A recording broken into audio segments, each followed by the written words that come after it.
Discord and civilian, so I can steal cars.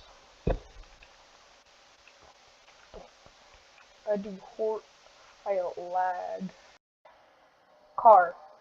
Oh, hacking thing, then car. Don't care about this car because I don't really care. Alright, this is my practicing moment.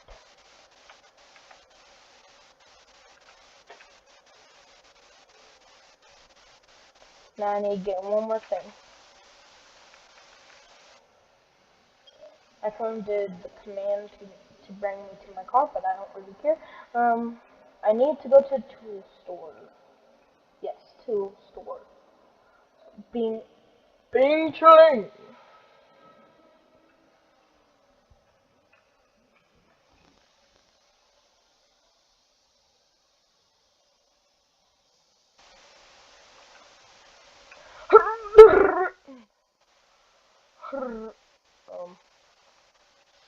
Stomp.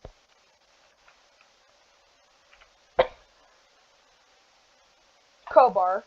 Get that. Stop it. There's some game passes I should not have bought because I get an infinite RIF thing disruptor, and I do not want it, so I should not have bought it. Oh, I'm not lagging anymore. That's so amazing. It's amazing. I'm about to drift.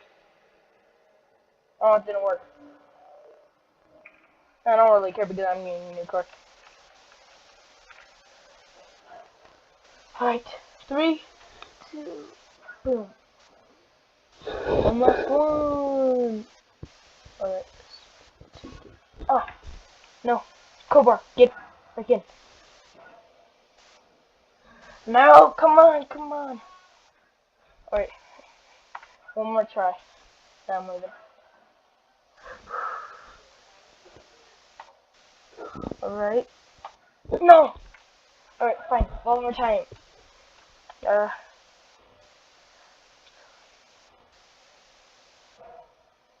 First messed up. The second messed up. Got it. Yes. One. Go. 3, 1, 3. 3, 2, 1, 3, 3, 4, 5.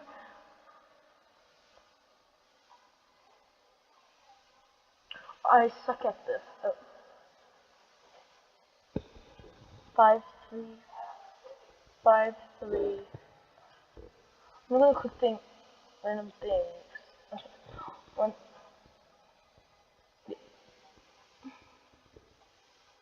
Got it.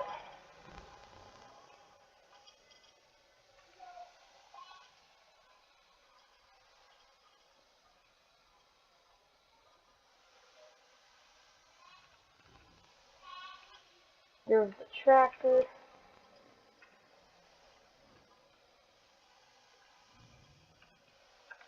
Oh.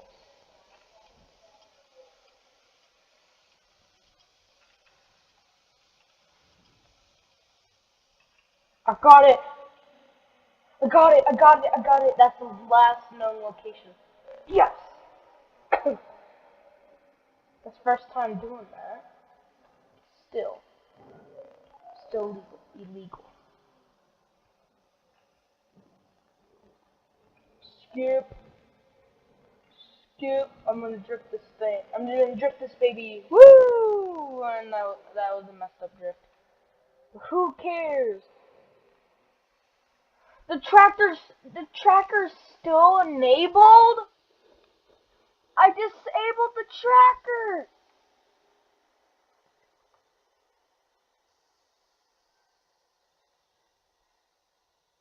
Enabled.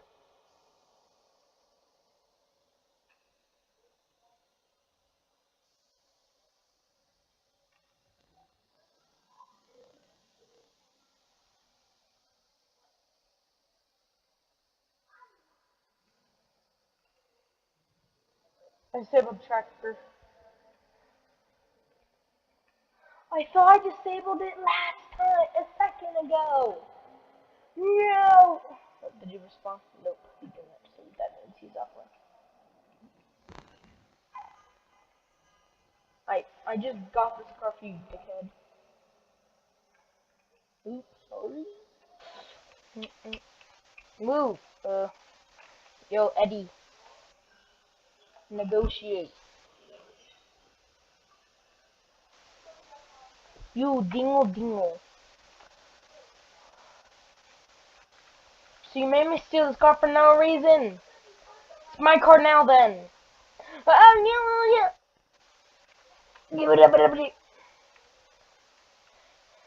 Thank you for the free car, dude. Thank you.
Look how good this car is.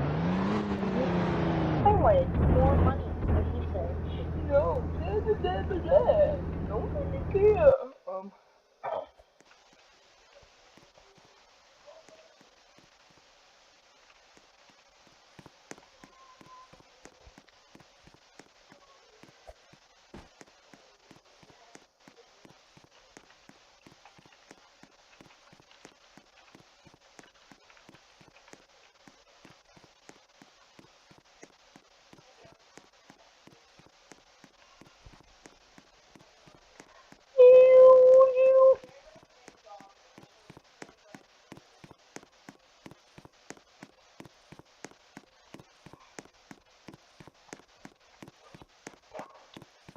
Meow.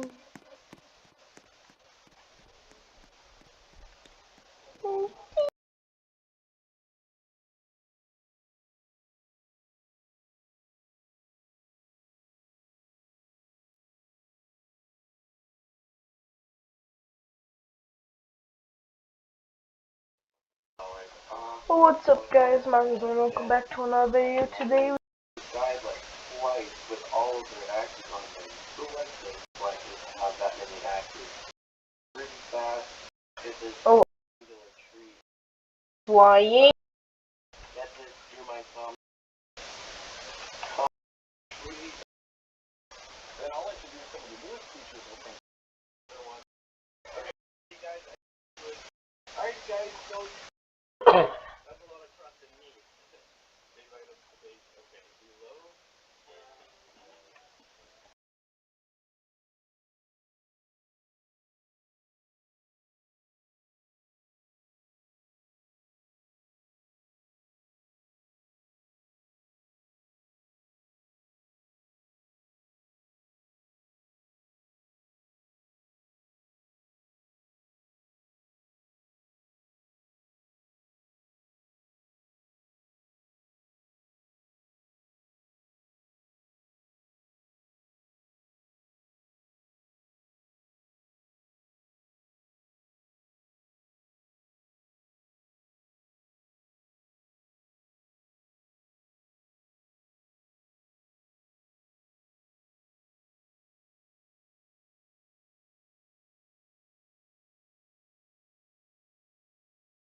Well, this one looks vacant. It's got a bunch of stuff on the doors and the windows. I guess we'll see what it says. Code enforcement for the lawn. People interested in the property to buy it and fix it up. Civil penalty citation. Cut and maintain all grass 2 or below 10 inches tall throughout entire property grounds. They got fined $900 a few months ago for that. Whew.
There's stuff all over this. There's another one right there, a $600 fine. Yeah, this place is vacant, I'm pretty sure. Oh yeah, look, in the mailbox right there, it says vacant.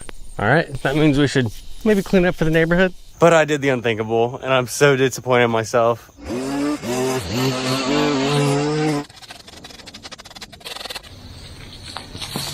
That cop just walked up, and I had no idea what he wanted.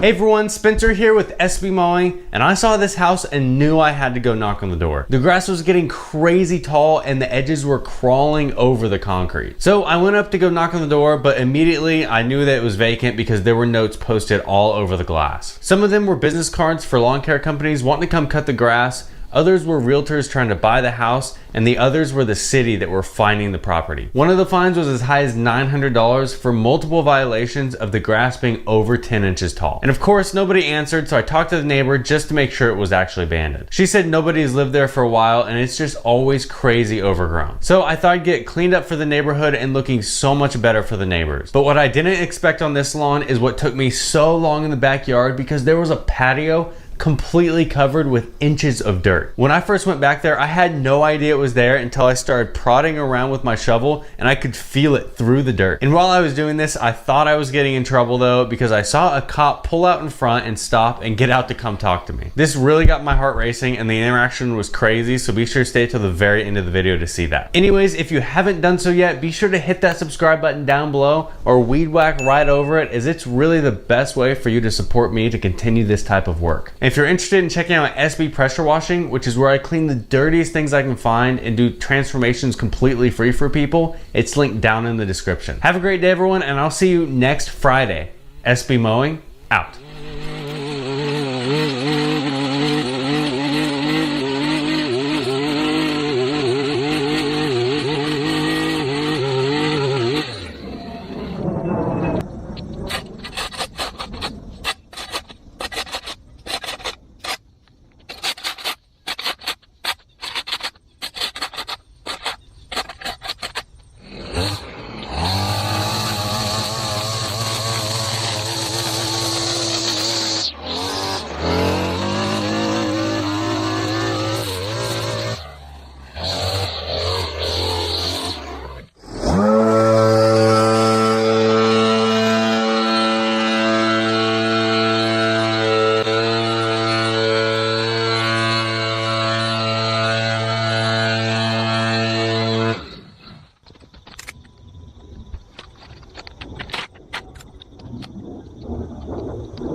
So it's all really broken up, so it's kind of hard for me to get at it with my shovel because it keeps catching on every little ridge. So we're going to try to weed eat it the best that we can and blow it off and make it look a lot better that way.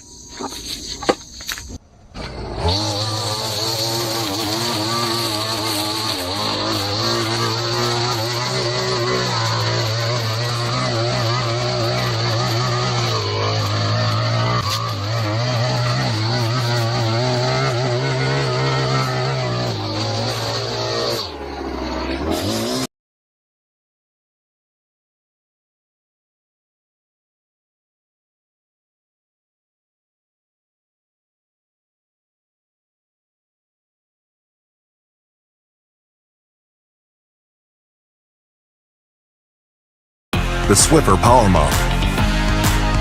Love it or your money back. Says we need to buy out the truck's lease or give it back. How are we gonna run a business without a truck? You can't. So let's figure out a plan to keep you guys on the road. Coffee, Craig? Thank you. For every financial need, we'll meet you in the moment. KeyBank. Just a quick question. So I'm going to be pressure washing this driveway. I was going to see if I could do yours for free. Let me go talk to my husband. Okay. How's it going, sir? Did she tell you my proposition? Yeah, what's that going to entail? I just use water. I've got a big surface cleaner over there and it just blasts all the dirt off and it would look like a brand new driveway, honestly. Yeah, I'll do this one completely free for you guys. Okay. Is that cool? That'll work I'm out. Spencer. Nice to meet you. Nice to meet you.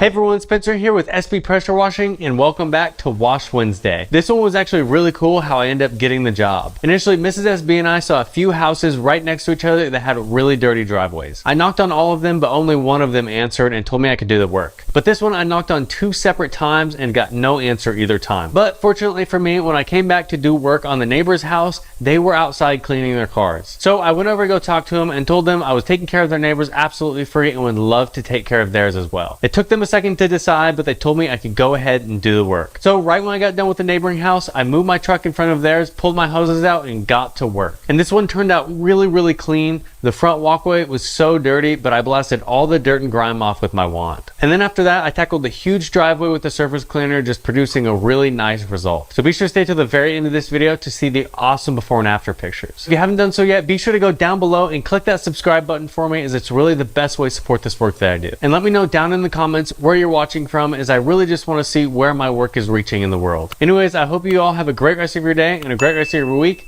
I hope you enjoyed this Wash Wednesday. SB Pressure Washing, out.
Petco's got your back with same-day delivery on pest treatment starting at $15.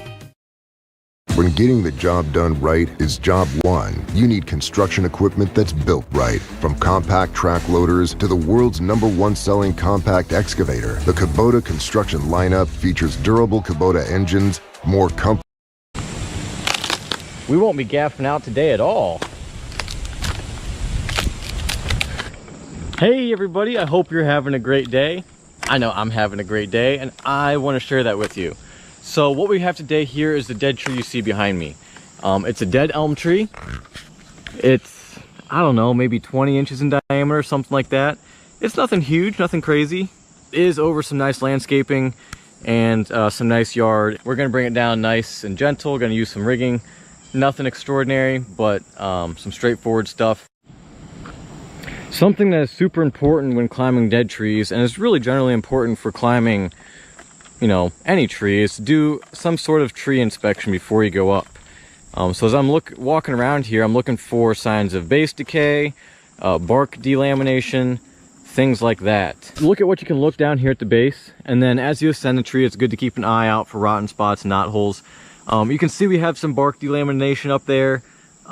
It's worth noting that there's a lot of fine twigs on this tree. It hasn't had enough time to drop those. It hasn't been dead long enough for that.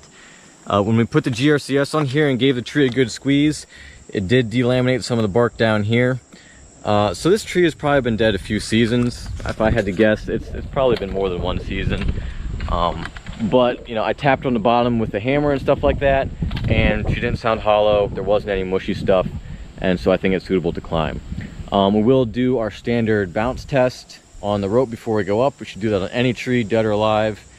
And yeah, we're gonna make this tree as safe as possible for ourselves. We don't want to climb it unless we know we can make it safe. There's a lot of tree work that has a little bit of room for error. You know, if you cut a tree or cut a piece a little bit too big and accidentally brush a structure or something like that. But there are certain parts of tree work that have no room for error. You only get one chance at your life, you know, and there's nothing that's worth shortcutting or taking a risk over that puts your life at risk. So as some of you may know, I do a good bit of contract climbing these days, and so today I've got the privilege of working with someone that you guys probably know. If you've hung out in the comment sections of my videos or a lot of other videos, I think, I'm sure he's put some comments on August Honeggy's videos and that kind of thing. But I'm working for a fella named Osage John, and here he is. Hey YouTube. He's gonna be our ground guy today, and he's gonna give us his best hand at running the ropes, and he's gonna try the GRCS for the first time. We don't need to lift anything, but it's handy even just for lowering. So we'll give him a shot, and then you know, don't be too hard on him in the comments. He's a climber, not a groundie. Alrighty, so we're all hooked up here. Got our tethers and our ascenders put on. We'll give this rope a bounce test. It's kind of run through some nasty brush up there, but we'll work through it as we go up. So I like to step on an ascender, kind of leap into it and fall, and there we go. That feels pretty good. I'm happy with that. So we'll hook our neck lanyard in, and up we go.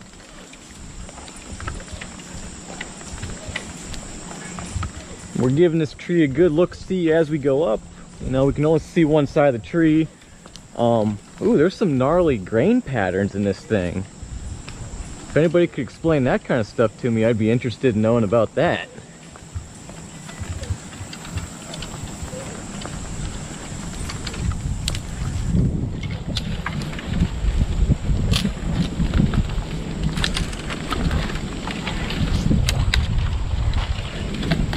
Fight our way through some of this brush. Whee!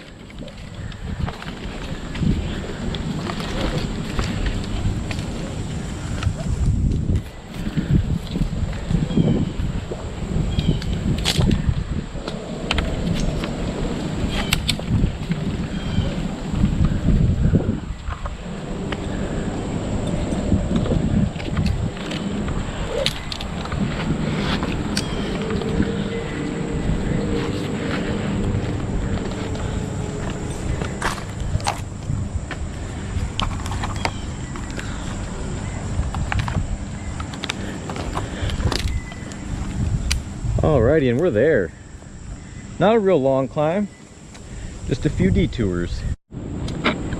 Yeah, I'd say bark delamination is definitely present. How fun. We won't be gaffing out today at all. What I'm gonna do on this branch, just because we want to be super gentle on our rigging point up there, just because, you know, the tree is dead. But we're gonna make a nice open face notch and hopefully let that branch get most of the way down and around before it really puts any whooping on the rope. I asked John down there to run the rope good for us, and I'm sure he will.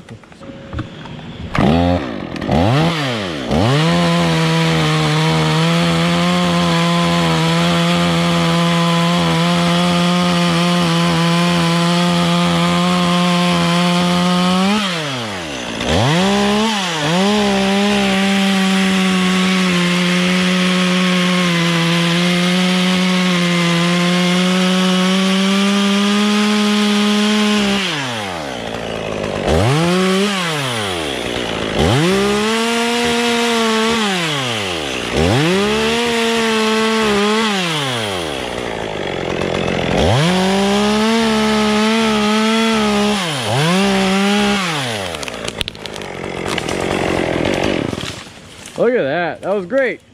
Now how is a fella supposed to spike a tree like this? Bark coming down. Hey, you could about build a canoe out of that stuff.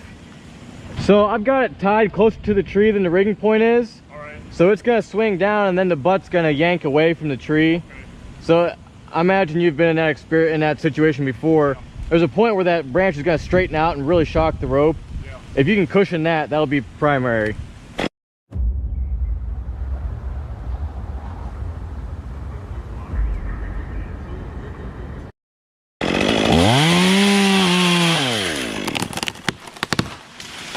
Oh, beautiful.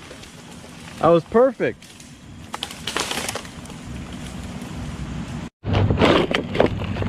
Nice.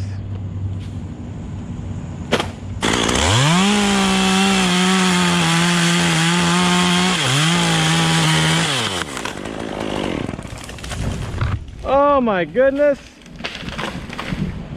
Got it right that time. Yeah, that's perfect. I gotta come work for you more often. So with all this bark, you know, coming off and there not being any more texture to the tree, I am trying to tie on whenever I can to something that will keep it from sliding off. Yes, I could half hitch it, you know, put a half hitch or a marl and then tie running bowline. This system just works out really slick for me. It's really easy to help keep cycle time high, or no, keep cycle time low. That's what I mean. And so I want to try and use it, but to keep this safe and to keep the risk of it sliding off the end low, I'm trying to use every opportunity I get to hook it above a nub or a branch or something. I was gonna even just hook it above this, but you know, I thought, oh, there's one right there. Why risk it when we don't have to? So I'll probably still cut this nice and low, and I'll probably have John give me a little bit of rope as it comes around. That way that butt doesn't come up at me. Ah, safety first.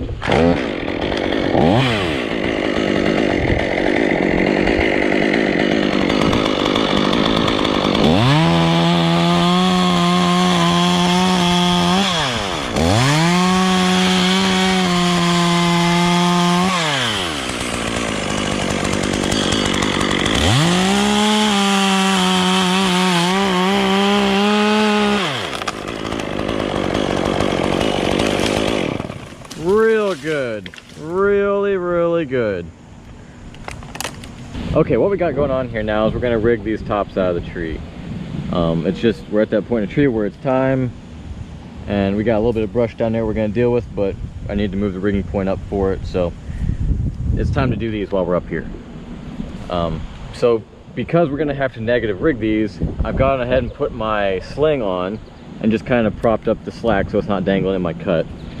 I'll make a face cut, and then I already have my sling on, so I keep hitting this thing. All I gotta do is quick connect these and we'll be ready to go. It is a little breezy today, and on breezy days especially, I don't like sitting up here with a face cut made, dilly-dallying and trying to tie on something. So I like to make it nice and quick and swift. I also try to wait until I have the groundy's attention to go ahead and make that cut. That way I'm not sitting here yelling and hollering and waiting for him, you know, if he's in the middle of a task or something. So that's the way I do it.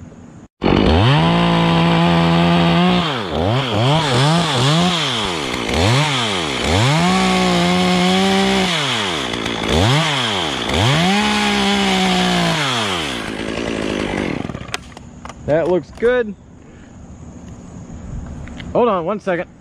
I'm sorry. Okay, I'm good. Go ahead. Ready? Ready when you are. Here we go.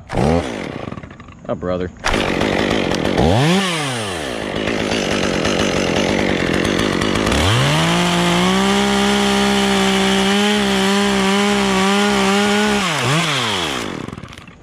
Woo, baby. That was nice. So smooth, I didn't even have to hold on. I like it. You may have noticed I started to unwrap my right thumb. Got a bad habit of pushing with that thumb. And it's pretty important, I guess. I mean, I'm no expert, but it's pretty important to keep both those thumbs wrapped around those handles. So, trying to get better at that. John was just telling me that this tree was looked at by a couple other companies. One didn't even give an estimate. The other one gave an estimate and then backed out. And it's a shame. I mean, it's a tree that can be done safely. It's just important to really know your stuff and be able to look at things and truly determine if they're safe or if they're not. Which is, you know, a result of education. And I am by no means the smartest fellow out there. That's certainly the truth. But it just goes to show that if you're going to be in this business, it's definitely worth taking some time to look at some books and talk to folks. And, you know, really try to soak up some information. And not just be a monkey in a tree, because that's how we all start, right? We all start out just kind of doing it because it looks like fun and we want to swing around. But definitely worth learning some things. Got ourselves braced up here nice. Once we cut the brush out of this thing, there's not going to be any shock load dampening, so it'll probably shake me a little bit. But John's really good on the ropes down there, so I'm not scared. All right, I'm ready when you are. Here we go.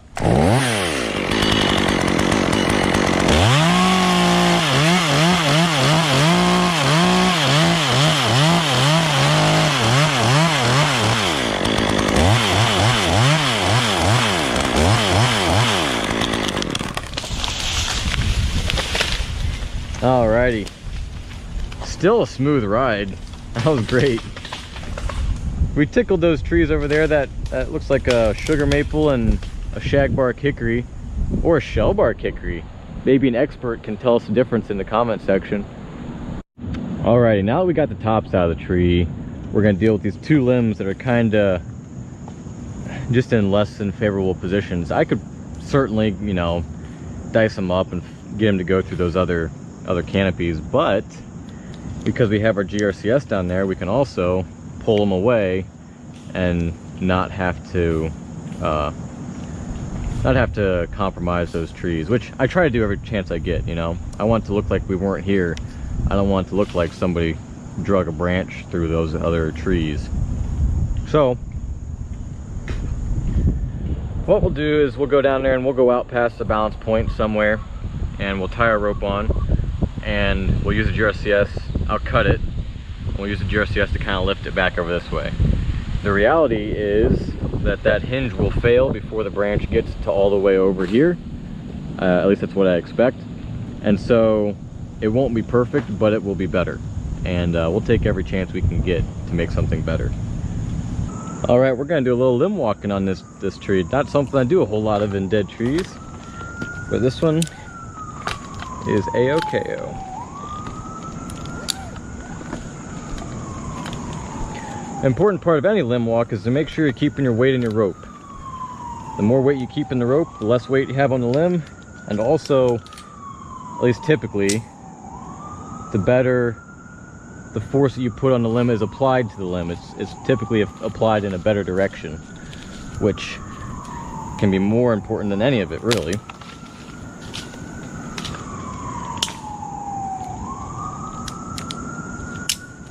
you see right here, the force that I'm putting on this limb is, you know, down that direction, pretty close, though not perfectly, down the stem. If I were to just put my climb rope on here and yank on this thing straight down, you know, if I was ascending, I could probably rip this limb off the tree. But because I'm out here pushing my weight down the stem and compressing it, this limb, back to the trunk wood there, it's, you know, perfectly capable of holding me with the assistance of my climbing line, which is a secure point up there.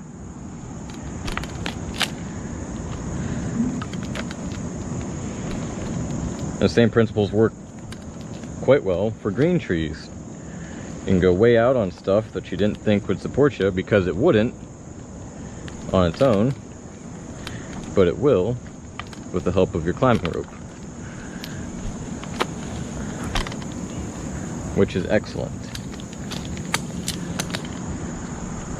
I don't think,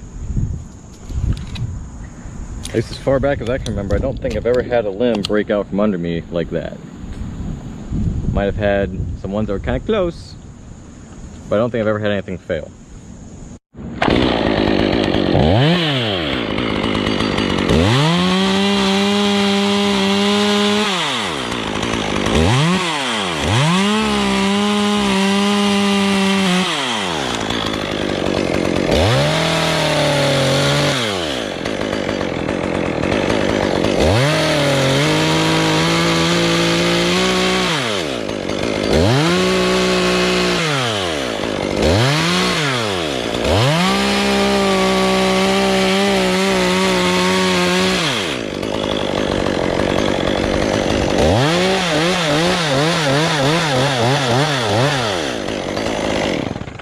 Okay, you can go ahead and start cranking.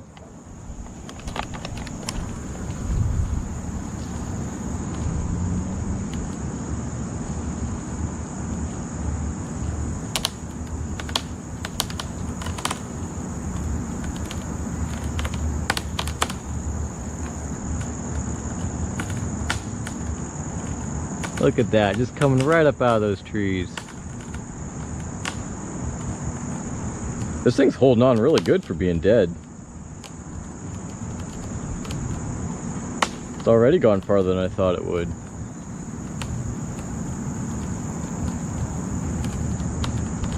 Just about to let go. You can see it starting to dip. Keep going. That gap is closed, and so now any more pulling he does, you can keep pulling. Yep. There she goes. Woo! That gave us a little bit of a ride. That is the biggest drawback to the GRCS, is that you can't go from lowering or lifting to lowering, you know, with a snap of fingers. You gotta commit to a lift and commit to not being able to cushion it or let it run, or you gotta commit to the downward position. But as long as you know that, as long as you play your cards right, you know, it all works out fine. So, good job, John. That worked out really well. I like this thing. Yeah, I'm well pleased with it.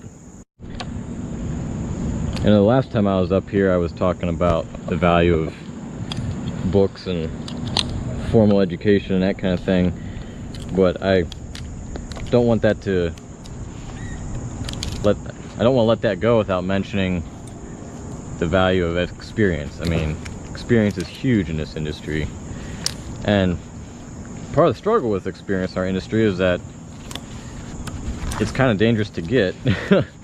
You know, you can't go off the experience of, oh well, that tree failed and I fell, you know, to know what to do for the next tree. You gotta get your experience safely, and part of that is trying stuff, you know, before it's critical. You know, I certainly wouldn't want to rig a huge limb out of this thing first rig.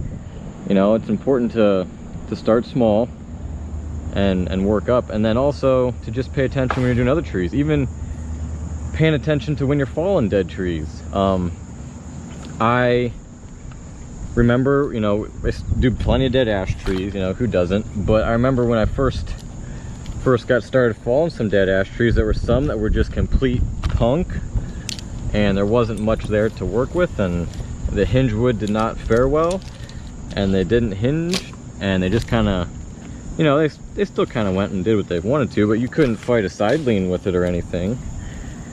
And then there was other trees that were still dead but hadn't decomposed, you know, started to decay yet, or you know, the sapwood maybe a little bit soft, but the heartwood was still good, and they still had decent hinge fibers. You know, you'd cut it and fall it, and the hinge would still have all the little fibers sticking up. And kind of got the hang of that, and kind of learned what I could do, and what I could, you know, what I could depend on as far as the integrity of the hinge as stuff was coming down. And you know, that was all super important, a super critical part of building my experience with dead trees.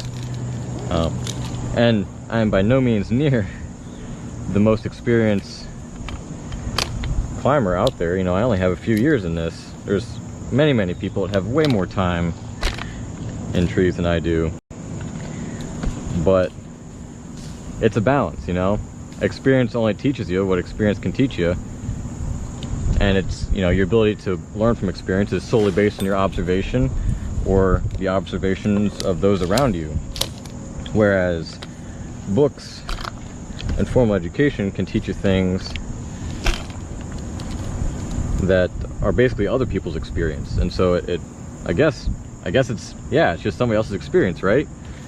And that really can kind of save you a lot of effort and a lot of work and a lot of bad experience if you can learn from somebody else's experiences. So all that to be said, you know, your arborist YouTube arborist education is valuable, your formal arborist education is valuable, and your personal experience education is valuable. So none of them should be neglected, at least I don't think. Okay, so the plan here is we're going to negative rig this piece out. You know, we're just to the point where we're working the tree down. Probably could fall it into some space there, but we've got a rope, and I like to keep the yard nice, so we'll do it this way. Obviously, kind of running out of nubs and limbs here, so I'm gonna have to tie this thing up here pretty high. It would be nice if we could get it to smack the trunk, but I don't think so. I think it's gonna lean too far out here. All right, I'm tied on. How many rams are you thinking? I think 2 or 2.5.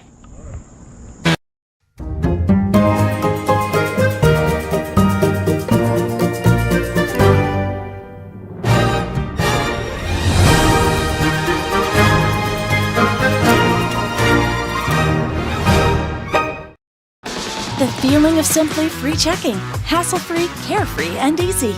No monthly service charge, no minimum balance, and no waiting to get paid. Discover checking as it should be with Simply.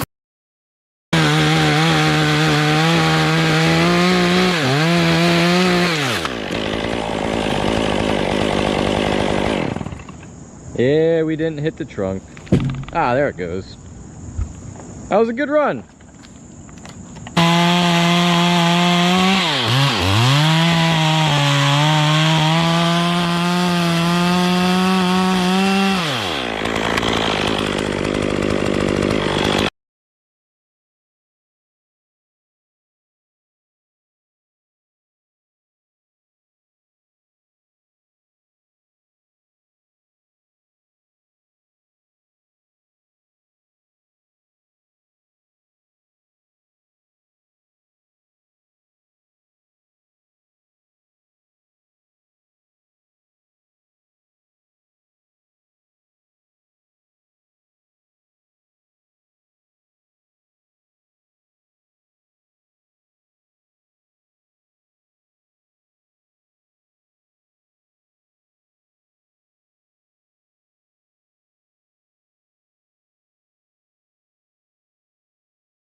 Here she comes. Nice. We'll take it. It endoed, kind of, you know, jammed the end into the log there because I tied it close to the balance point. But that's okay. I'll take that rather than that thing sliding off on accident. Ooh, look at that hinge. Luke here at the Outdoor Boys YouTube channel. For the next several days, we're meeting up with friends to go digging for clams, looking for fossils, fishing for halibut, cooking good food, and we're camping in the snow in the middle of May. Welcome to Alaska.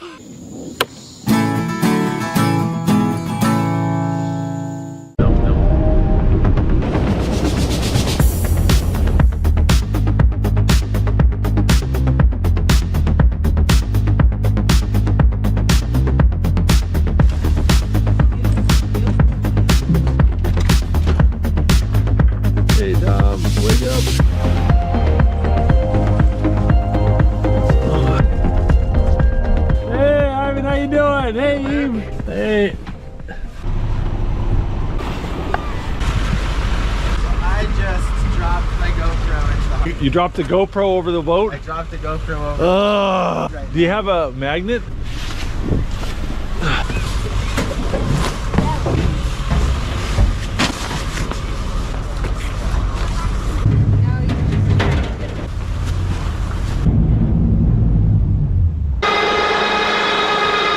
I absolutely love this boat. I'm a little jealous, Ivan. This is a nice boat. We love our boat. You can fit a four-wheeler on this thing, right? You can fit 3 four-wheelers on it. Jeez. Well, guys, we are going on a little adventure here with the Kilcher family. We've got Ivan, Eve, and their kids, Finley and Sparrow. Where are they? Just stick it down there. Oh my goodness! They got kids in the hole. That is so awesome. This boat just gets awesomer. I'm gonna try magnet fishing. It's set it over there on its. Gonna do a little magnet fishing here. You usually will feel it go clink. I feel like I got something. That's it. Tom, can you reach down there? There you go. Nice. Happy day. It's still running. Woo! Well, Ivan, you know what that means? Not skunked. Not skunked. We're not skunked. Successful fishing. I mean, we're catching them right off the dock here, man. I did something to try to help the weather improve. My wife told me to bring sunscreen and I poo-pooed her and said, no, that's not necessary. And anytime I disagree with my wife, it turned out to be wrong. So there's a really good chance we're all gonna get sunburned today. All right, guys, welcome to Homer, Alaska. We're just gonna head out into Kachemak Bay and into Cook Inlet. So today is supposed to have some of the biggest tides of the year. We're supposed to have a -5 foot tide. And when you have really extreme low tides, that means good clam digging. Tommy's introducing Sparrow and Finley to our healthy diet here of Chips Ahoy for breakfast.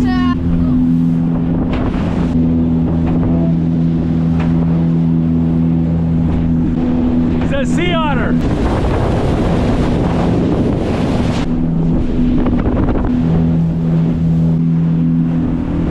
There's another sea otter. Oh, there's a whole bunch of them out right there. This area is so beautiful. There's just tons of sea otters and seals. Later in the year, you'll see whales. Right now, we're going through a kelp forest. See right here? Those are huge pieces of bull kelp. They get like 100 feet long, but they're also edible.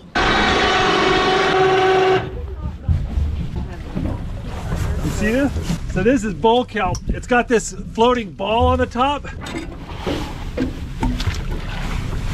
It's hollow, and so there's air in it. That makes it float up so the leaves can photosynthesize. That was aggressive. We'll collect it for our garden too. Yeah. It's really good fertilizer.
I made kelp pickles with it before, and I really liked them, actually. You know, it's just basically take a basic pickle recipe and just don't add any extra salt.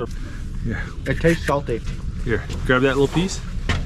The dry tastes like a salty cabbage. Got a good crunch, but loads of salt. You know what I'd like to do is a kimchi recipe with kelp.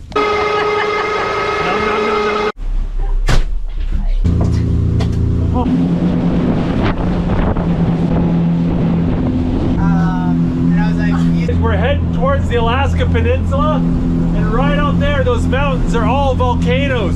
When I was a kid, several of them erupted and dumped ash all over our house.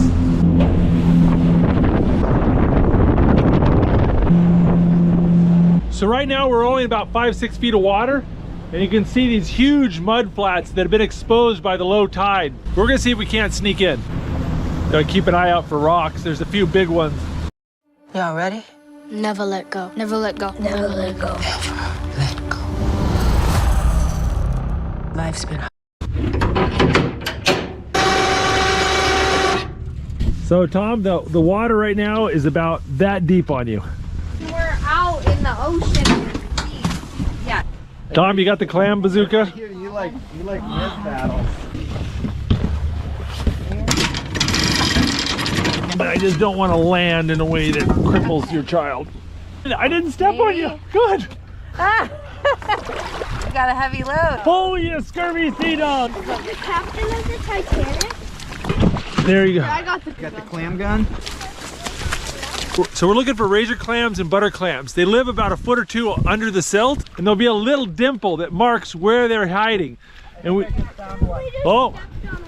Right here. Oh. Okay, get about halfway down. Oh, yeah. You might be. That might have been it. Keep going down a little bit further. Now put your thumb over the hole. And now this is the hard part. You got to pull it up. Okay, keep pulling. He's fighting. Now dump it off and now kick it around and see if it's in there. And then sometimes you get close. Right there. See, look at this. Found him? Found him? Yeah, see it? See, that's that little crunch noise we heard. You crunched them. That's about a medium-sized one right there. That's one razor clam. So this right here is a clam gun. It's just a piece of PVC pipe with a cap on one end and a hole. And you shove it down in the silt. You put your finger over the hole and you pull it up, and the silt and the clam comes with it. We only have about maybe an hour till the tide comes up and covers us all with water, so we gotta work quickly. There's only a few hours every year where these clam beds are exposed to the air and we can dig them, so we gotta act quickly. See right there how this is different color, and it's like a little bit right there? Dig next to it. Oh, look at that! It's a butter clam. It's a big butter clam. What's a different kind of a hole? That's a nice one. Yeah, I see a bunch of them. So here's another hook. So look at that. See it? See, look at how the hole opened up? Yeah. I'm like 70% sure these are called butter clams. I'm gonna go and look it up when I'm doing my editing, and you're gonna find out that I'm wrong, and I'm gonna have to erase all the stuff where we call it the wrong thing. Oh, look at that. Now, I've dug razor clams a number of times, but I've never really gotten into these types of clams before. There's a number of clams that look just like this. Some are called little neck clams, some are called butter clams, and there's a few others. I am pretty sure these are the butter clams, but I'm gonna have to go look it up when I get home. Yep. Oh, there we go. There! Yeah. Wow. Oh, he put up a fight.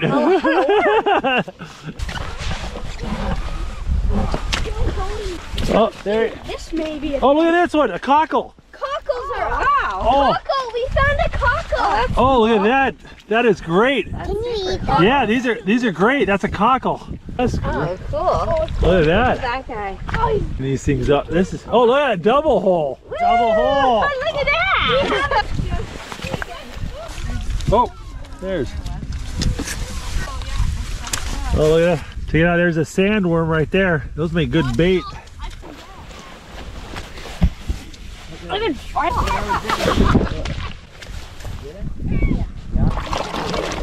There you go. Hey, I found one. There's a hole right here. Yeah? We're finding a whole bunch of these butter ones. Oh, look at this. There's a little baby razor clam in there. Put him back. Yeah, we're gonna put him back. As soon as you feel anything, you touch it, just... Down one. There we go.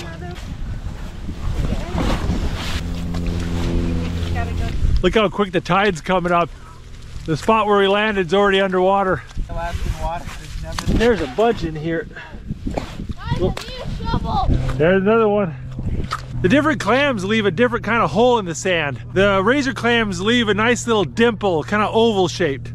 With the butter clams, you just kind of see this, where there's like a lighter color silt. And when you put the shovel underneath it, the hole appears. There he goes.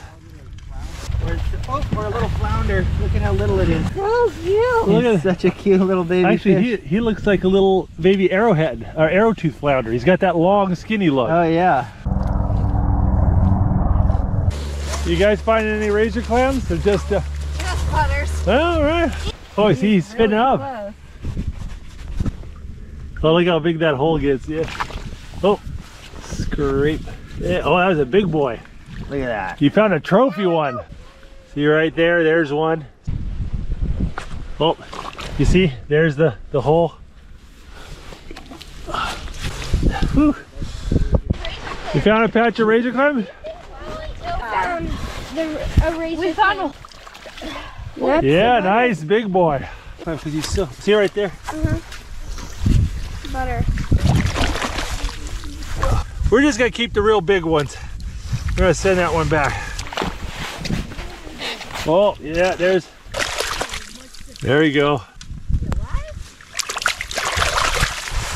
Oh, there's a couple in this hole. Oh, you can see right there. See, look at that.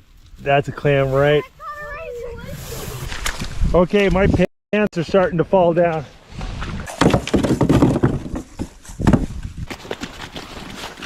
Oh, that's a nice size razor clam. Nice size razor. And sometimes they'll start digging their way back down. What'd you find, Tom? That's the razor clam that I found in his hole. That is the tiniest baby razor clam. He is so adorable. Uh-oh, my kayak. Oh, Save the kayak, boys. the tides are coming. It's coming quick. You can see how fast the tide's coming in. And it'll speed up as we get closer to mid-tide. Oh guys, check this out. Guy's like a hermit crab. Look at the size of that guy. Isn't he pretty? That's the biggest hermit crab I've ever seen. See this little hole right here? This is where a sea otter dug up a clam. Because these clams don't sit too far below the surface, the sea otters love to eat them. They'll dive down under the water and dig these up. Tom, I think you're gonna be lost to the sea soon. Oh, buddy. Here, hold this. I feel him. Here, we better retreat, Tom. Ivan's taking the kayak to go head back to the boat to go get the little dinghy to get us all back on there. But the tide's coming in so fast. You got one, Tom? Yeah, it was a skinny hole in the ground. Yeah, a little skinny hole, right? Yeah. Here, Dad, can you help me hold Oh, this one? jeez, you're in China. I feel him. Oh, Tom, look, right here. I found him. Woo! There you go. I got one. Yeah. You got one, Tom. Here, you want to put them in there? Time to pick up the shovels. We gotta go. Ooh. Oh, I mushed him. But there's a razor clam. Oh. I think we're starting to get into them because we're higher up on the beach. Running from the tide. Oh, that's a brilliant hole right here. Here, watch that. See that hole right there? Oh, yeah. Okay, I'm gonna go. You're right, Sparrow. I gotta go fast. Oh no! Oh, hold on. Oh, Tom, you better hurry. The tide's coming. We might want to Start walking that way. Yeah, hey, you want me to pick up Sparrow? Yeah, that would be awesome. You're a steed, Melanie. Yeah. Thank you. All right. Hey, Tommy, stay close. We made this a minefield for us. Sparrow? Dude, the tide don't play here in Alaska. It sure doesn't. Over there in Homer, they get a 30-foot tide. I thought about putting on my hip waders and I didn't. So I've got about now. I think I need to hop in. You can help by rowing. Yeah. So guys, what do you think? Was that cool? Yeah, that was awesome. You like running for your life at the end? Was that cool? Yeah. Ah, great.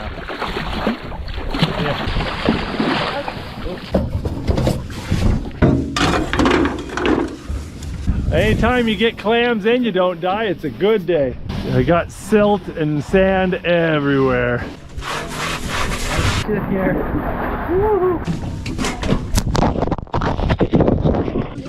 Are you guys good with lunches? I don't know if you need anything extra. As always, I brought a ton of food on this trip, and got some stuff I'm pretty excited about. Strawberries, and check it out, dark chocolate dessert hummus. I don't know what that is, but I'm excited. It smells like pretentious frosting. I love it. Oh boy. Oh! How you do? Oh my goodness. You can say it's healthy. Oh word. Word. That's so good. Ride this train with us. It's a good train. Look at you. Sparrow, you have your priorities straight. Oh. Yeah. They need to start selling it in 5-gallon buckets. I know. I'm gonna be a good boy, not just eat chocolate hummus. Really, it's... Well, Ivan, you want to try doing some fishing? Epson Ego Tango wants to know, does your printer run out of ink at the worst time?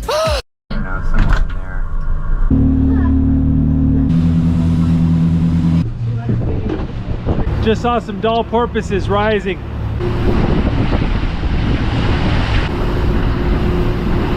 Great. I'm not getting stepped on or something. Yeah, I kind of stepped on one of them. Mark! Brother! Oh, sorry. Go in there.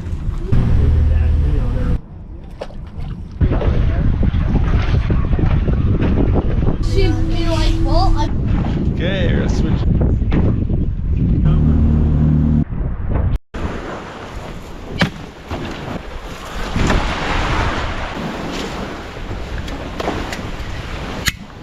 What have I saw?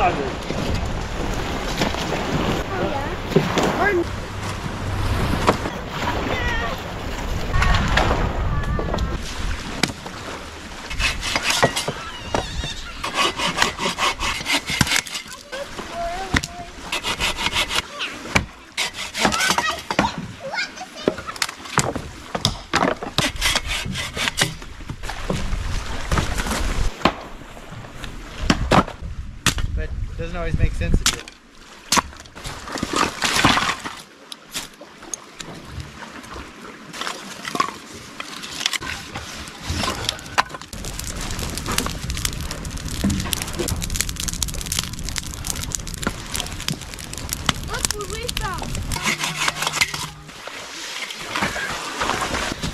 What? I don't want to push the The door. sass isn't there quite yet. If you want to do the hatchet?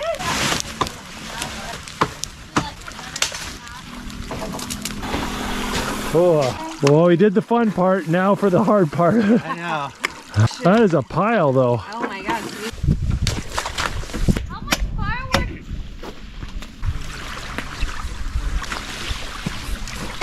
All right. Both had boots, so Okay, sure. I found it.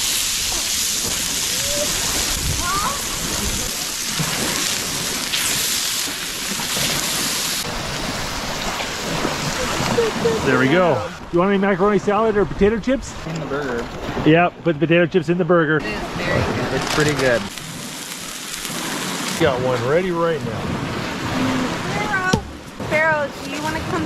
Why don't you have some burgers and salt? Is it changing?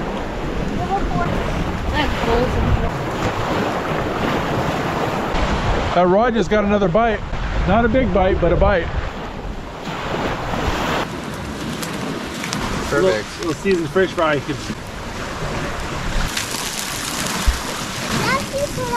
Yeah, or See. you can have a big piece. I'm gonna try some of these clams. I think that's a butter. Is that who loves clams so much? There's Joe. The butter clam bit was real good. Yeah. We realized we made an important mistake. We forgot the pie on the boat. These brave men are going to go get the pie. They might just take the pie and leave us. I know. Yeah. Getting some more hits on the rod.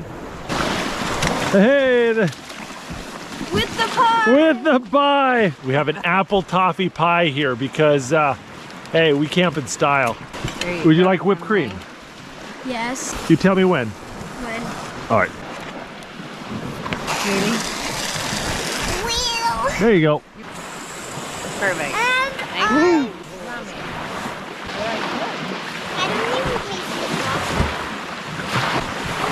People that I talked to really like the last. I know we got to try to get some fish. It'd be good. Stay up for 2 million. Oh, what do we got here? We got a flounder. What? Oh, I thought something was messing with it. A nice little flounder. That's not a bad one. Well, look at that. Nice little flounder. They don't get a ton bigger than this. What do you think? Should we set them back? Yeah. I think so. Whoop. Yeah, they're kind of mushy. A lot of people steam them. Interesting. Steam them or fry them. Not skunked. Not skunked. Ah! You guys here, so. I will not leave you stranded. Oh, I appreciate that. I can change. Come back. The tide's going out aggressively and the boat's gonna get high and dry soon, so they're gonna head out and move the boat, and they're gonna sleep on the boat tonight. But me and Tom are gonna sleep over there. I think it's time to set up our tent, but we can't set it up on the beach. The tide's gonna be really high tonight. I estimate the tide line's gonna be somewhere around here. Right here looks like a spot.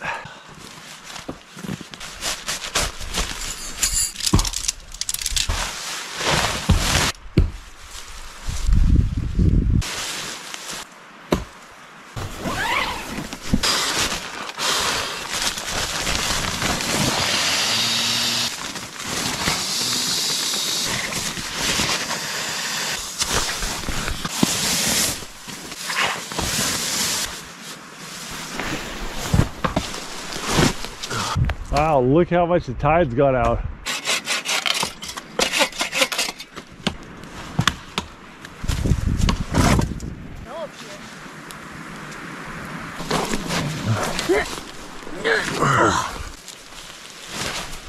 That fire. It's pretty late and we got to get up early in the morning, so I'm gonna go to bed. We'll see you guys in the morning.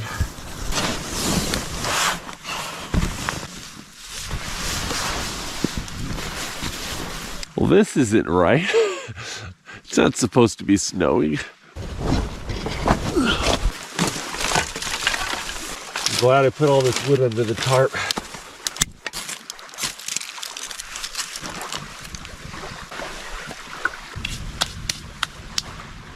It was a little cold last night, wasn't it? Yeah. It snowed.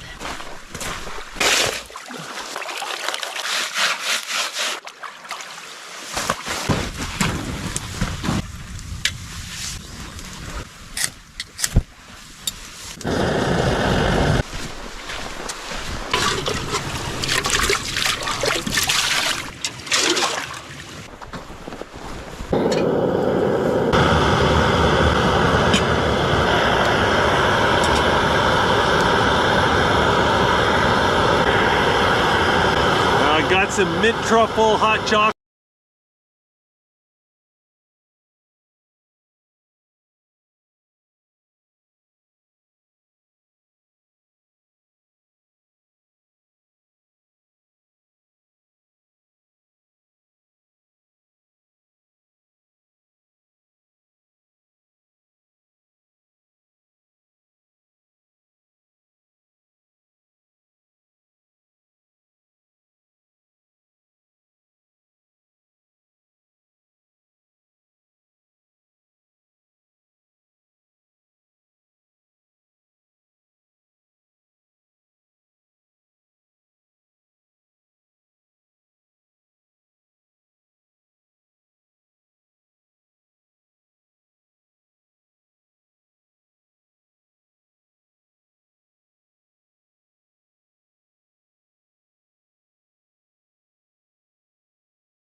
chocolate here.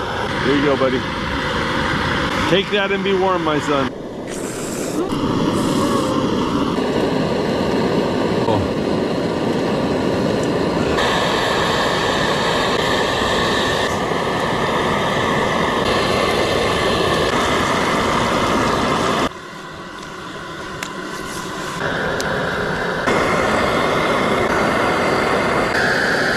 We're making chocolate pancakes. All I'm doing is just adding hot chocolate mix to the pancake batter.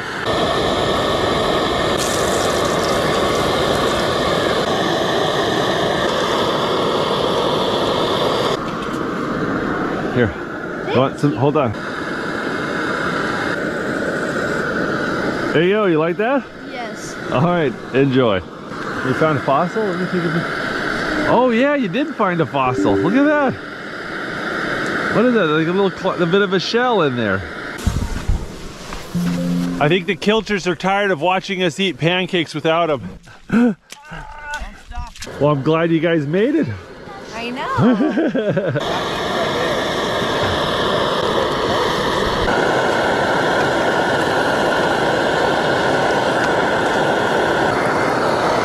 You like bacon, Finley? Yeah, you do. All right. There you go. See, the key is to put sugar on top of your sugary pancakes with extra sugar. I'm kind of the dietary version of the drug dealer that hangs outside of elementary schools.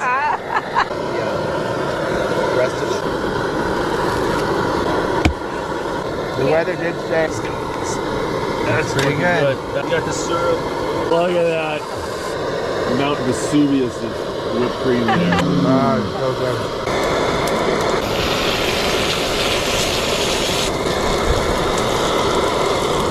Well, we got breakfast in us. I think it's time to clean up and get out of here. We're gonna go try to go fossil hunting. Yeah, at some point I need. Awfully snowy for the middle of May. The way it's like, I'll take us out a little deeper. Row, row, row your boat. A determined individual.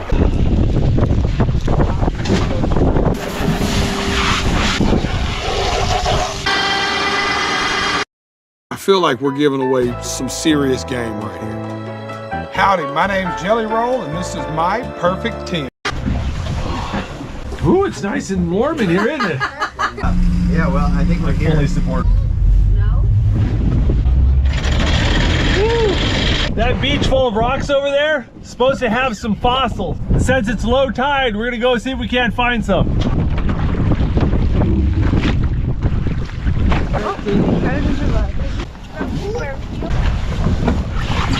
Best weather ever. Ready. I found a crab leg. Look at the size of this mussel. It must be a gym bro. Check it out. You got a starfish. It's a sun star. Sunstar. Nice. Oh, look at that. Yeah. Dad, look at this. Oh, gotcha. It's a little shrimp. Can I hold it? Yeah, sure. Yeah, put it back in there, let it get bigger. Well.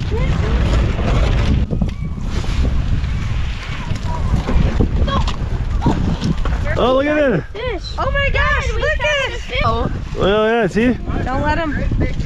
They get a lot bigger than this. It's beautiful. That's awesome. Do you feel he's vibrating? Yeah, they grunt. They kind of do this like. Rah, rah, rah. Small creatures around Look at that. Cool crab.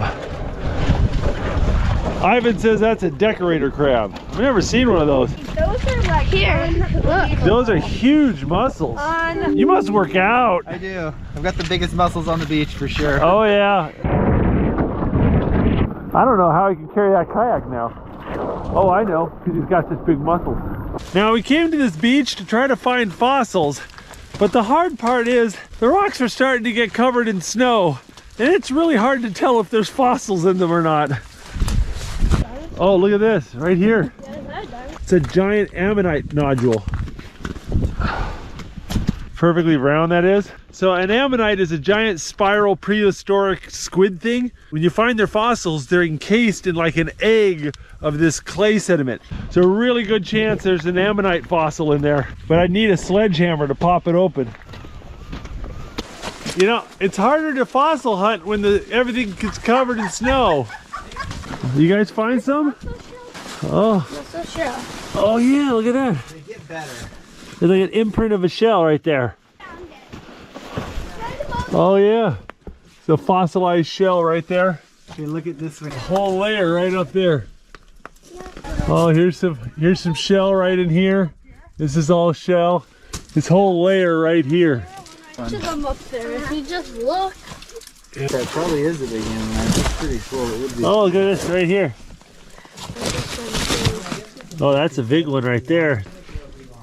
It looks like an ammonite. Yeah, that's the impression left behind. Oh, look at this thing. The creature that looks like it's gonna burrow into my ear and lay eggs. Yeah, if it burrows into your ear, then you become extremely suggestive. I saw this in a movie once. And there could be a lot more fossils here, but they're all covered in snow. Now, this may be hard to believe at home, but some of us are a little bit cold. So I think we're gonna head back to the boat. We're heavy, but it's pulling pretty good because you know, there's just something about this spring weather, you know? Gets you all excited to get out. Ah, good.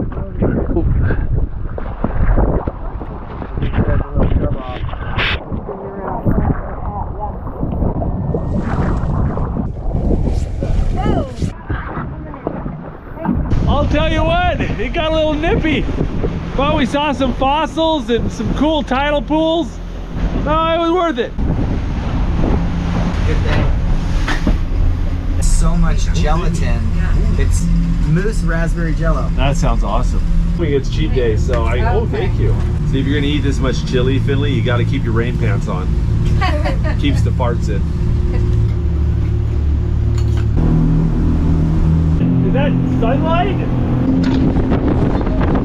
Look at this! I'm outside and I'm not hypothermic. Alrighty.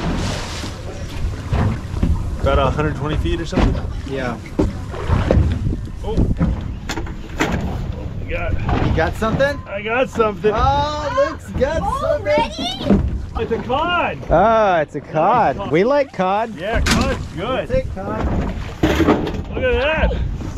Well, the nice thing about cod is they run in schools. If there's one, there's probably more. We caught a fish so fast.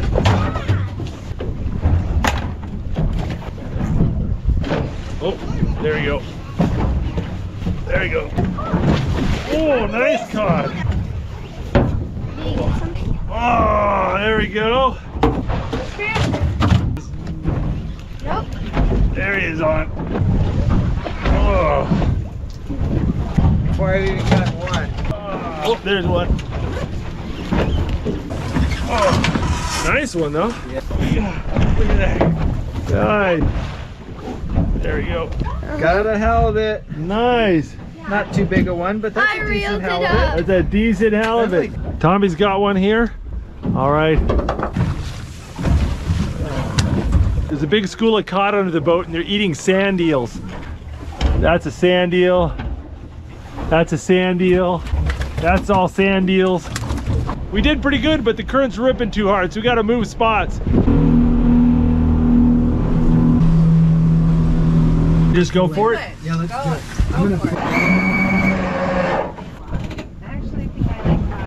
I feel like I got something. Oh! A sea robin! Okay. Oh, he's pretty. That is a pretty. Look at that. Oh, yum. Just give him a little nudge. I'm like, he's so moving. Well, we tried that for a little bit. Didn't see much action, but I think it's time to get out of here. We got a couple kids that are pretty tired.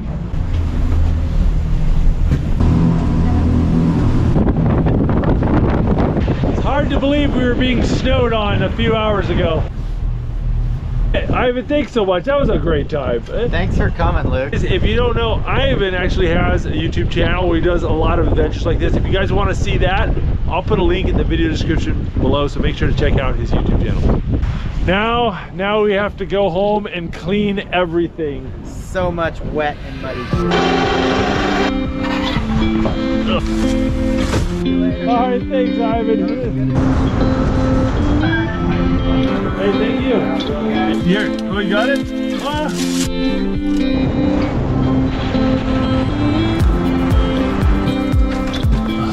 Oh. I know! If you like that video, make sure to check out the Outdoor Boys YouTube channel, where we have hundreds of videos just like this. And if you want to see our newest adventures, make sure to click subscribe so you'll get notifications.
Unnecessary action. It appears that despite my cynicism, I'll like your supervisor? Are you serious? You clearly don't know what you're doing. What? Yo, to guys, today we're gonna be in Colorado State roleplay. This will be my third upload of the week, so it's gonna be pretty nice. We haven't did that in a while, and we're gonna make that a full week. So we're gonna try to uploading on the weekend too. And we're gonna see how it goes. So make sure to like and subscribe. We're up to 5,000 subscribers, and we're gonna get into moderating.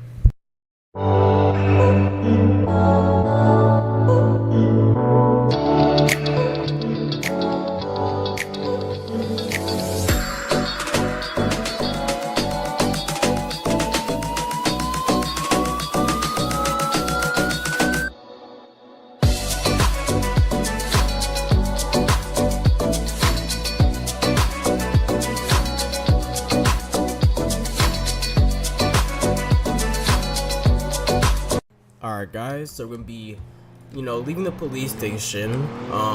We just had a 700 teleport there, but, Colorado State roleplay being back in it. Overall, it's great being back in it. We got some new faces on the staff team and directive team.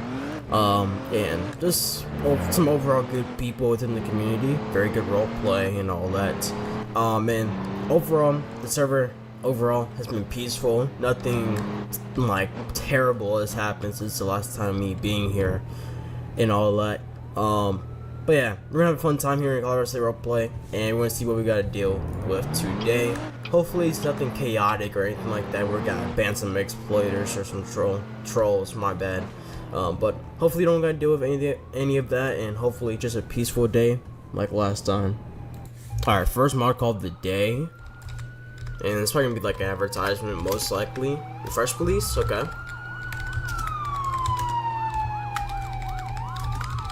And just like that, do our first call, and we're gonna see what else we gotta deal with today. Hopefully get some more calls, and hopefully it is peaceful. Like, oh, we already got a mod call right there, but hopefully it's just a peaceful day. Hopefully you don't gotta deal with any exploits or anything like that. Y'all know what I mean. Alright.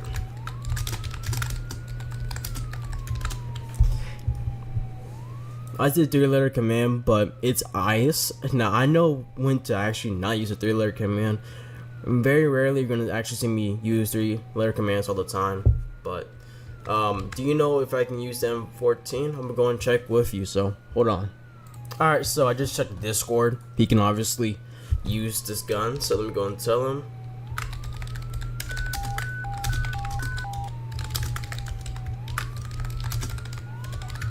But it's the band guns or the M249 shotgun and all that. So overall, very good start. We just have my department. What is that avatar, my guy? What is that? Very amazing. But yeah, overall great start. Hopefully nothing chaotic today or anything like that. Alright, another mod call. We're gonna be at civilian spawn.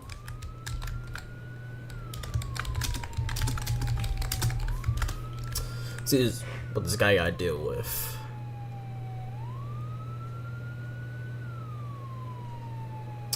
Do you know what the Discord code is? It's let me just get it up real quick. Hold on. Alright, so I just found the code is gonna be Colorado ST. Yep, that's gonna be the code right there. I just looked at my monitor. So anything else, if he doesn't, then we're gonna continue going on with our duties. Alright, very successful there. He's giving the code and all that, and we're gonna see what else we gotta deal with. Alright, so we got something going on over at Family Jewels. Also, can we just talk about these shaders for a second? Definitely shout out to Block Shaders, bro. This is not no sponsor or anything like that. None of those things that you be seeing in those other videos and all that for other YouTubers, but you know, definitely shout out to Block Shaders. You know, these are some amazing shaders, I will definitely say. Honking at me already, but just, you know, I was gonna see what's going on here. But it just looks like there's just some investigation going on. Looks like Family Jewels got robbed or something like that. But yeah, just look at these shaders for a second. These look amazing, and I'm gonna try doing this every single video that I make from now on, just having shaders, but it's gonna improve the video quality and everything like that. But we're gonna continue getting to these mod calls and all that and doing our job. Alright, got another mod call. Please be a civilian spawn again. See what this guy needs. Is there a way you can get me on PD team? I've been waiting like 10 minutes.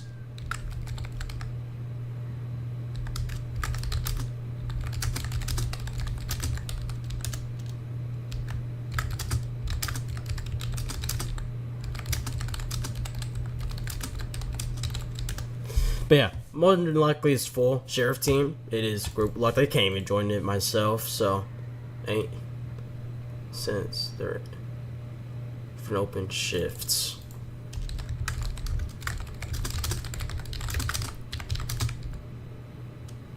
Okay, well, there's nothing I can do.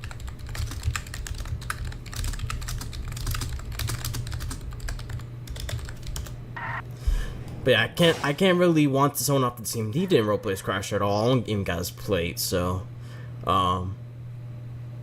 but yeah, I can't really do anything about the teams, stuff like that. Sheriff's team, it would be different, but I can't even join the sheriff team myself, so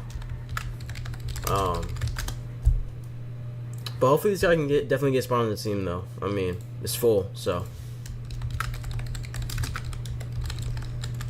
anyways, is there like a way I can like find out who just did not roleplay their crash a second ago? Like, I'm probably gonna have to just go through all of these, but I have no idea what the Tesla's even named in this game anyways. If I do find them, I'm gonna let y'all know, but for now though, we're gonna keep on moderating. Alright, got another mod call. So, what is this about? Like, what is all this? Like, DOT is doing a construction or whatever this stuff is, but he says never mind. Alright, that's amazing. But let's just see, let's get out here and see what's going on here. So, it just looks like DOT just decided to put barriers and stuff and all that. Something just fell in my room. Yes, I am recording. Where just fell my room? Was it my gloves for my football game tomorrow? Like, dang.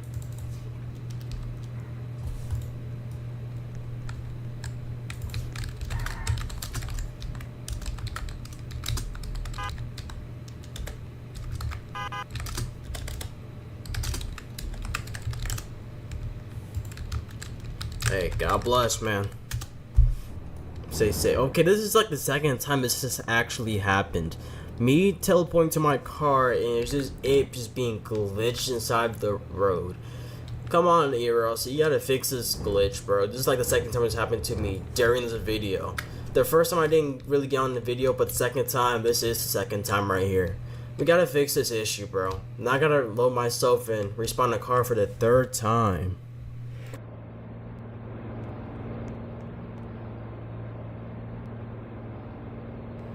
Alright, we got our mod call. See what this guy needs. The guy running. I need to get a user. I can get the matchup. So what does he ain't whitelist to use that vehicle?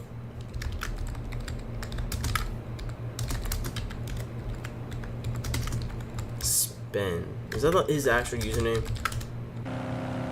Okay. Is this police? I don't think it is. Is it?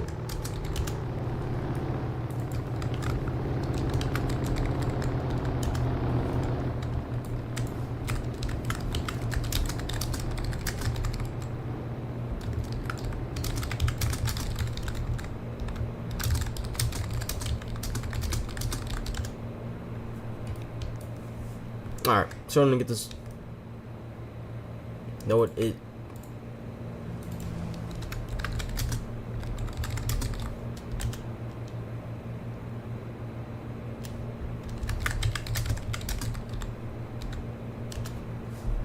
That was definitely him. That was definitely him.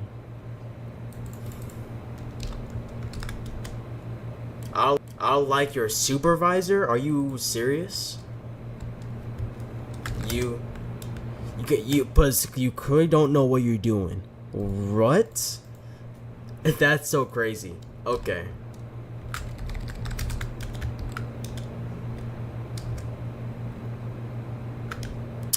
What the?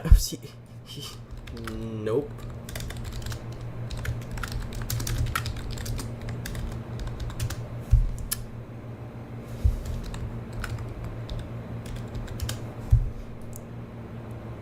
He would like my supervisor. He just said, don't matter. You still have a supervisor. This, bro. I don't got nothing to say, but bro does not know. You know what? I don't feel like saying nothing. I don't feel like getting in trouble, man. I'm gonna save my energy for later. That's crazy. Canva presents the top plays at work. Number 3. Here's the snap, and it's a beautiful block. Teammates love that. And at number 2. What a grab! Now watch this move. Full separation. And at number 1. Looking to seal the deal. And they are off to the races! Make a big play at work with Canva. For a little savings, Specialist Miller buys in bulk. For a lot of savings, she bundles her home and auto insurance with USAA. Putting more money back in her pocket? That's what we're made for. Call for a quote.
This man is calling a mot on another staff member. Alright.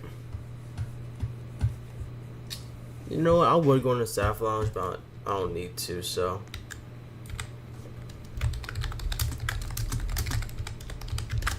Just want to make sure that he has it right here.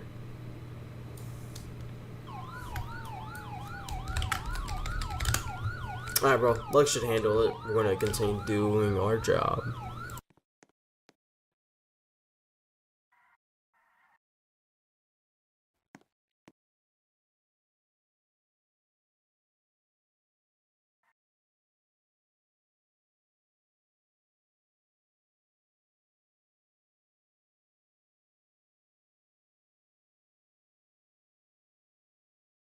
I just checked the rows and all that. He cannot do a hitman, so let me go and just tell him real quick.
What amazing ideas do you have buzzing around in your head?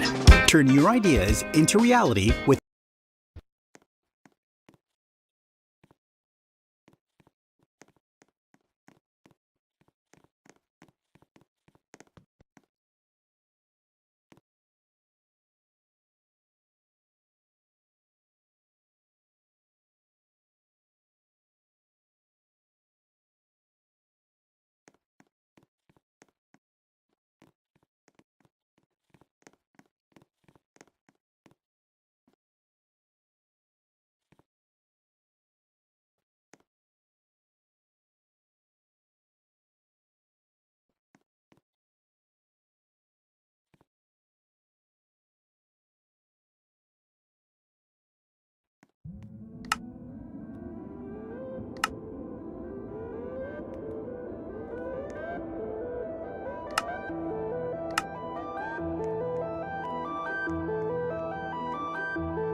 Alright, it's the same people again, my gosh.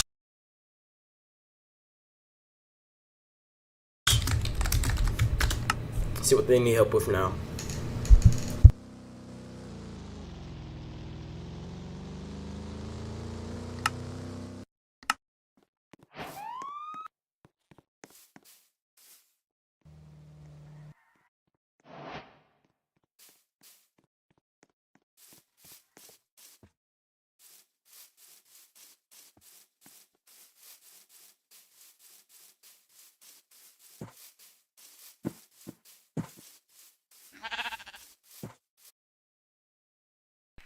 And I'm about to go check right now, but I believe there's not a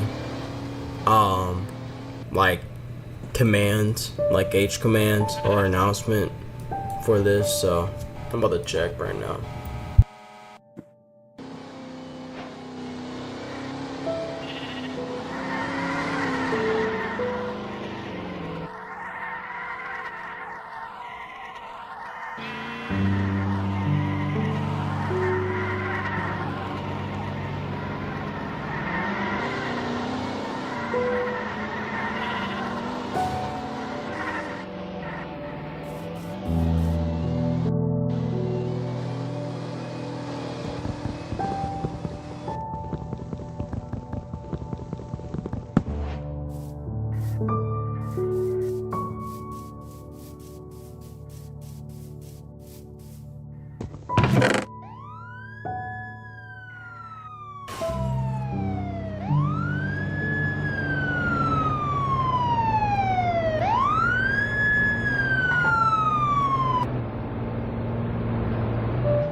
Anyways, guys, I'm gonna be ending the video here. Make sure to like and subscribe. We're on to 5,000 subscribers, and I'll see y'all next video or live stream I do. Peace out. Ready? Can you see with your eyes closed? I'm from London. I'm a fake Londoner. 1, 2, 3.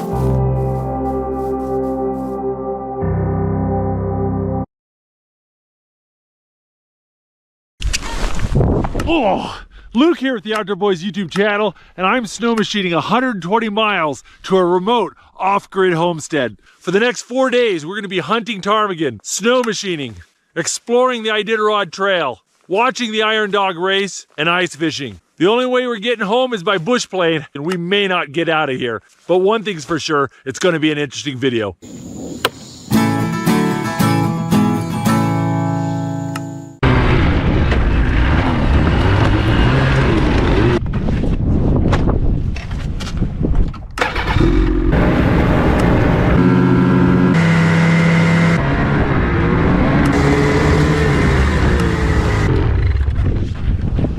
Right now I'm on about 2 feet of ice on Big Lake, Alaska. Unfortunately, a freak warm spell has come and it's 45 degrees right now and everything's melting. That and the rainstorm last night is causing loads of water to pool on top of the ice. That's called overflow. That overflow can get so deep it can swallow a snow machine. The hard part about overflow is that it hides underneath the snow. It's hard to know it's even there until you drive into it.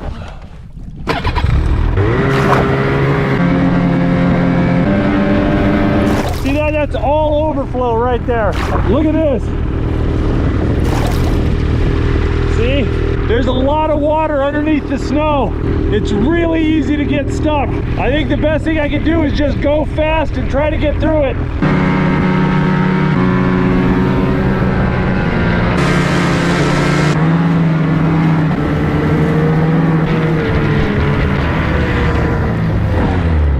You can't drive your car to most of the towns and villages here in Alaska, but in the wintertime, some of them you can reach by snow machine. So a lot of these communities use the wintertime as their opportunity to get supplies in and out. And there's a whole network of maintained snow machine trails that connect these communities to the road system. And that's where we're going to start our journey.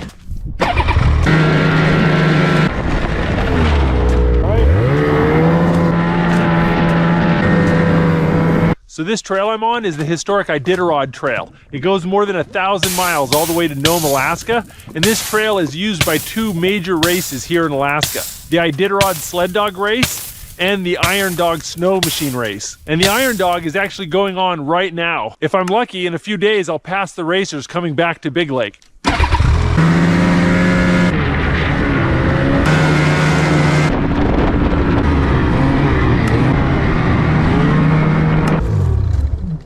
All right, welcome to the mighty Susitna River. So for the next 50 miles or so, I'm going to be driving across and over frozen rivers. You can see that spot right over there where the water's coming through. Definitely want to stay on the trail. Don't want my snow machine turning into a submarine.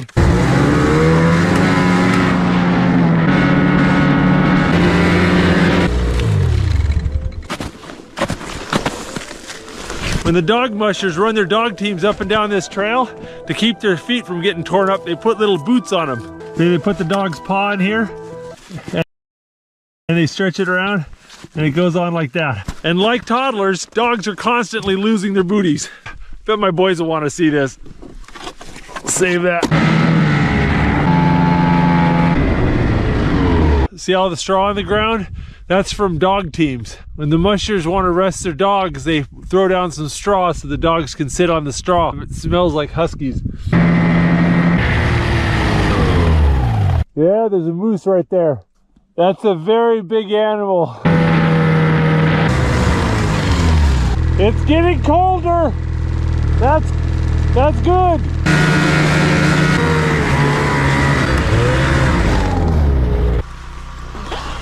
This is the Etna Station Roadhouse. It's a remote roadhouse that services the community that lives along this river. You can only get here by snow machine and in the summertime by boat. They sell gasoline and food, and we'll just check it out. Well, we'll see you then. Okay, Thank you. Well, some lovely people in there. Well, I've done about 36 miles and I got another 30 miles to go. So we better make some tracks.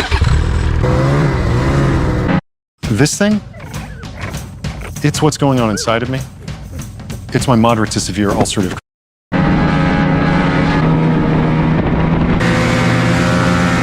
There is so much overflow on this trail. Look at this. I've been going through 15 miles of slush. It's just horrible.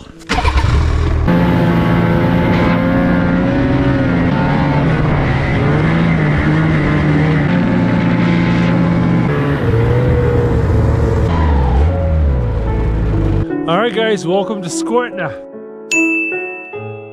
This is the airstrip. It's a town of 30 people, but they do have a roadhouse. I'm gonna go find it because I am hungry.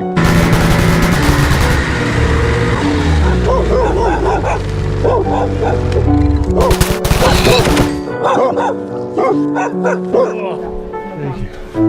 This is all from the Iron Dog race. The Squetna Roadhouse here is a checkpoint on that race. Right now they're live streaming the Iron Dog. They're up in White Mountain near Nome.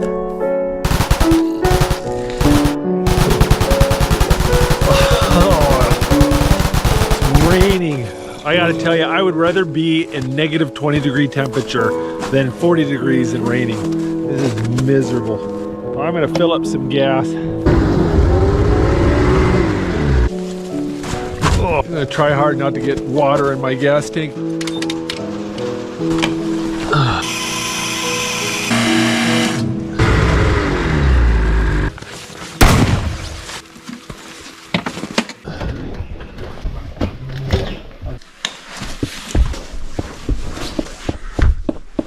Tell you what, guys, it is miserable out there. It's just above freezing and there's a strong, steady rain going. So I decided to get a room here at the Squetna Roadhouse. That gives me a chance to dry everything out too. My boots were pretty wet. My gun is soaking. Oh yeah, look at that. My sleeping bag's a little wet. Coming out here by myself on a snow machine is a little bit sketchy.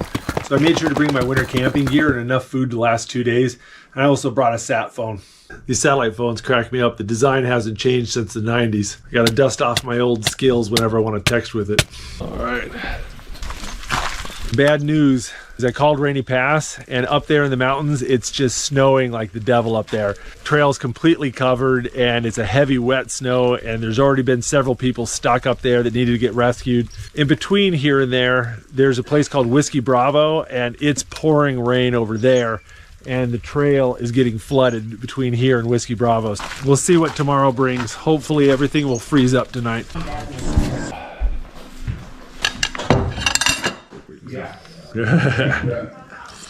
Oh. Well, guys, I'll tell you what, it feels great to get dry and get some food in me, but I am worried about tomorrow. Oh, but I'm gonna try not to worry about that. I am gonna go to bed and I will see you guys in the morning. Ooh. Good morning. Oh, my back is stiff.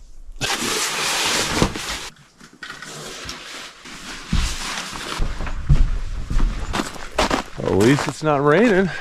Well, it got below freezing last night and the snow is a lot firmer. Look at that. Later it gets today, the warmer it's going to get and it's going to start melting again. We're also expecting some rain in the afternoon. But it's going to be a little bit of a race to get back home before the trail turns to garbage again.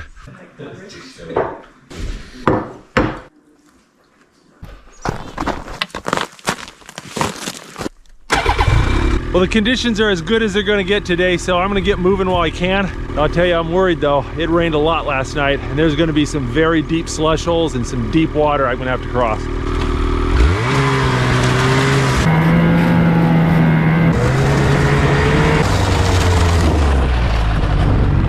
Look at that. That slush is like 1.5 feet deep. Holy mackerel. There's going to be some deep puddles on this trail.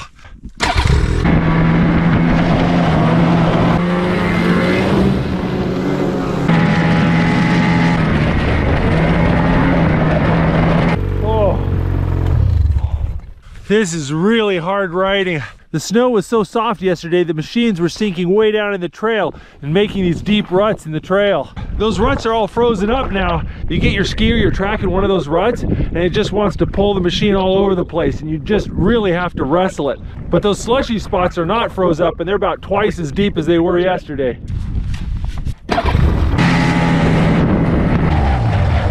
That's open water right there. You can see the current ripping through it.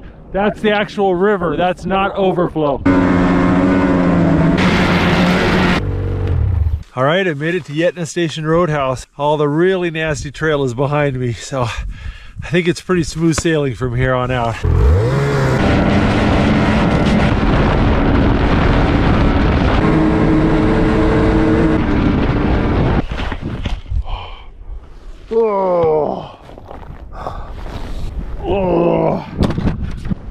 Walk it off. Caught a little bit of an edge.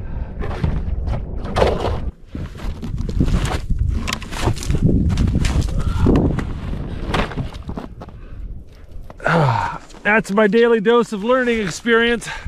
Well, I think I better slow it down. My wife and my mom are going to give me an earful when they see this video.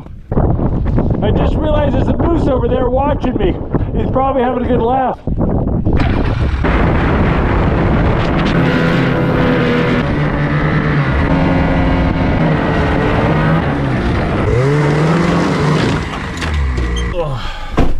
Well, I made it back to my car safe and sound, and I haven't given up on getting to Rainy Pass. Well, it's plan B. We're flying to Rainy